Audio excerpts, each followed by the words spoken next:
kandhani wae Bu. Karepe ra apa mediawake kandhani wae.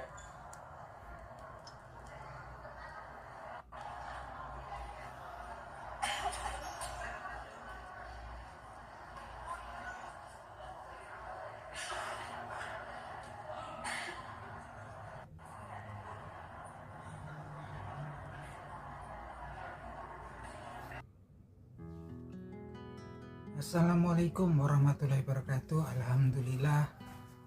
Selamat pagi para sedulur-sedulur yang saya cintai dan semoga dicintai oleh Allah SWT. Oke para sedulur, jadi di awal tadi ada potongan video, itu adalah apa, adik-adik kita ya teman-teman, para anak-anak yang usianya antara 14 sampai sekitar 16 tahunan lah, yang terprovokasi ya, memang menjadi korban provokasi daripada provokator untuk kemudian melakukan tindakan-tindakan anarkis, pengerusakan yang ini tentunya nggak cuma merugikan masyarakat tapi merugikan diri mereka sendiri. Kalau kamu sampai kemudian terjadi benturan sama aparat, kemudian terjadi potensi korban. Nah ini nunjukin betapa biadab, betapa licik dan kecilnya para provokator dan saat ini menunggangi demo-demo yang terjadi belakangan ini ya teman-teman. Bisa kita lihat itu, jadi anak-anak kecil semua itu rata-rata mungkin masih antara SMP sampai SMA ya teman-teman, yang mana kemudian setelah diamankan oleh pihak yang berwajib, mereka kemudian dibebaskan, diperbolehkan asal yang mengambil adalah orang tua mereka. Artinya di sini memang peran orang tua ini sangat penting ya dalam beberapa hari terakhir ini, ketika kemudian kondisi negara kita, kondisi republik ini lagi nggak baik-baik aja gitu kan. Jadi teman-teman, kalau kita mau bahas tentang provokator yang tentunya ini adalah masuknya ke teori-teori konspirasi ya teman-teman, antara demo dan yang apa, penumpang gelap ini, penumpang gelap demo itu sebetulnya adalah dua kejadian yang berbeda gitu kan. Jadi yang satu memang kemudian demo yang terjadi memang diakibatkan antara rasa kekecewaan dan juga akhirnya dari kekecewaan yang terpendam bertahun-tahun sampai memunculkan kebencian, kesalahan terhadap wakil-wakil rakyat kita yang ada di parlemen gitu kan. Gimana kita nggak kesal gitu kan, ketika kondisi rakyat, kondisi masyarakat sedang kesulitan, mereka pamer gaya hidup yang hedon, banyak kan gitu kan, yang pamer mobilnya berapa garasi ya, sebenarnya sah-sah saja tapi juga nggak pas gitu kan. Kita juga kemudian bertanya-tanya gimana punya arloji yang harganya sampai puluhan miliar gitu kan. Nah, ini nggak tahu kita, walaupun tuh sah-sah saja tapi lagi-lagi kalau di hobi pamer itu ketika dilihat-lihat kondisi gitu kan, ketika kondisi pemilihnya, konstituennya juga lagi bermasalah, nggak usahlah dipamer-pamerin, nikmati aja yang telah kalian dapat. Ditambah lagi dengan aksi di parlemen yang gajinya dinaikkan jadi 3 juta per hari, tunjangan beras sampai 12 juta gitu kan, yang sampai juga tunjangan rumah sampai 50 juta, yang kemudian ketika masyarakat memprotes menyampaikan aspirasinya malah dikatakan tolol gitu kan, malah dijoget-jogeti di bulan. Ini kan udah kelakuan yang memang jauh dari sifat negarawan gitu kan. Itu mungkin ya kenapa kemudian memang kita harus berhati-hati ya memilih wakil kita. Jangan karena kemudian dia public figure yang banyak pengikutnya langsung dipilih gitu kan, karena ini memang suatu yang berbeda gitu kan. Yang pintar melawak belum tentu juga dia kompeten di bidang pemerintahan.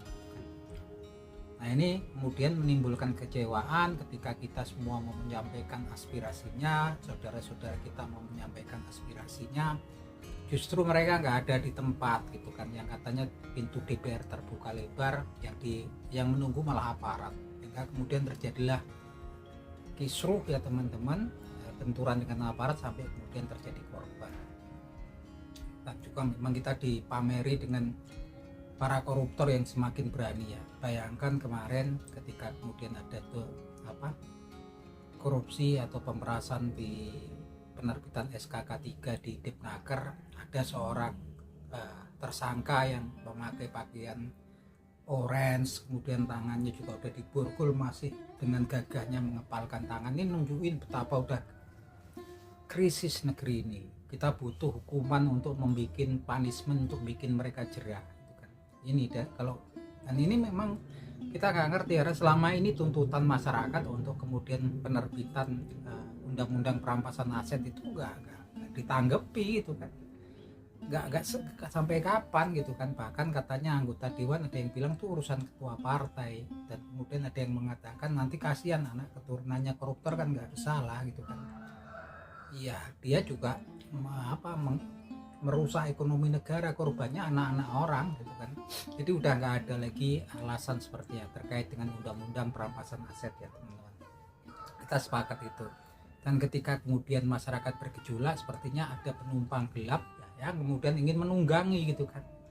Yang jelas memang targetnya adalah kemudian mendiskreditkan presiden kita saat ini, Prabowo Subianto, Pak Prabowo gitu kan. Karena kenapa? Memang di eranya Pak Prabowo teman-teman bisa lihat ya, walaupun mungkin beliau juga pastinya nggak bisa lepas, karena pastinya ketika mau nyalon menjadi presiden dia punya deal-deal tertentu pastinya dengan pihak-pihak tertentu yang mendukung beliau waktu itu gitu kan. Yang jelas memang kemudian KPK, Kejaksaan mulai bergerak ya, dan memang banyak kasus yang mulai diungkap di era awal kerjanya Pak Prabowo ini, seperti kasus kemudian adanya pembackingan judi online di Kemenkon Diki gitu kan, adanya kemudian korupsi di Kemendikbud itu terkait pengadaan laptop, kemudian korupsi tentang kuota haji, pembagian kuota haji di Kemendak, terakhir ada pemerasan penerbitan SKK 3, sertifikat K3 di Kemenaker. Semua ini udah mulai, dan tampak kemudian Pak Prabowo itu mendistribusikan prajurit TNI bahkan kendaraan berat untuk menjaga institusi kejaksaan. Ini kita tahu sekarang bahwasanya memang Pak Prabowo juga udah ngerti gitu kan, yang pastinya para koruptor dan kroni-kroninya pasti juga nggak akan tinggal diam, walaupun mereka nggak akan berani terang-terangan gitu, karena memang kemudian kalau terang-terangan pasti seluruh rakyat dan masyarakat akan mendukung Pak Prabowo Subianto. Nah, pergerakannya adalah kemudian untuk menjatuhkan kredibilitas pemerintahnya Pak Prabowo Subianto. Tujuan akhirnya kemudian Pak Prabowo nggak bisa kemudian full sampai 2029. Saya percaya saat ini bahwasannya itu kemudian memang nyata aja nih. Kemudian kalau dibilang ada teori-teori konspirasi yang diungkapkan seperti oleh Jenderal Gatot Nurmantio, kemudian Jenderal Purnawirawan Gatot Nurmantio, atau kemudian oleh Bung Saka dan Ekoran, itu saya percaya, 1000% percaya. Dan saya pikir ini udah era kritis gitu kan. Tapi memang Pak Prabowo pun pastinya juga udah ngerti ya teman-teman. Kemarin dia juga udah menyatakan, bahkan dia bersumpah demi Allah katanya nggak akan mundur satu langkah pun menghadapi para mafia, para koruptor. Artinya dia udah ngerti siapa mereka itu. Tinggal tunggu waktu saja gitu kan. Yang jelas memang poin pentingnya gitu kan, karena yang dihasut ini anak-anak banyak kan yang diprovokasi, yang memang tugas orang tua saat ini untuk kemudian menahanlah anak-anaknya jika kemudian ada aksi-aksi demo seperti itu. Bukan karena kemudian kita nggak mau kemudian berjuang, ini bahaya ya, karena memang di beberapa kejadian itu memang banyak orang-orang yang memang terstruktur masif ya, mereka selalu menggunakan penutup wajah, mereka berkelompok pakaian hitam, mematikan CCTV gitu kan, kemudian mereka baru melakukan aksi-aksi membagikan bom molotov segala macam untuk membakar bangunan ataupun gedung-gedung yang untuk memicu keresahan, gejolak di masyarakat, yang akhirnya titik akhirnya adalah kemudian ketidakpercayaan kepada Presiden Prabowo Subianto dan pemerintahannya gitu kan. Akhirnya memang muaranya, tujuan akhirnya adalah kemudian untuk kemudian menggulingkan Presiden Prabowo Subianto gitu kan, dengan menggunakan masyarakat gitu kan. Nah ini yang memang kita perlu hati-hati teman-teman, dan memang fitnah itu disebarkan memang lewat media sosial terus menerus ya, bergelombang. Dan kita berharap Pak Prabowo Subianto dengan segala segenap kelengkapannya sudah lah gitu kan, apapun resikonya, apapun ya, mungkin kalau Pak Prabowo kayaknya terkesan lambat ya, kita harus sadar, mungkin kita nggak ngerti lah, namanya dulu ketika nyalon gitu kan ada yang dukung gitu kan ya, dulu dia maju kan juga didukung oleh rezim sebelumnya gitu kan ya, mungkin ada deal-deal tertentu yang kita nggak ngerti gitu kan. apapun itu misteri buat kita bagi orang awam gitu kan. Yang ada cuma teori konspirasi. Kita berharap yang ada kemudian kita semua menahan diri, itu aja.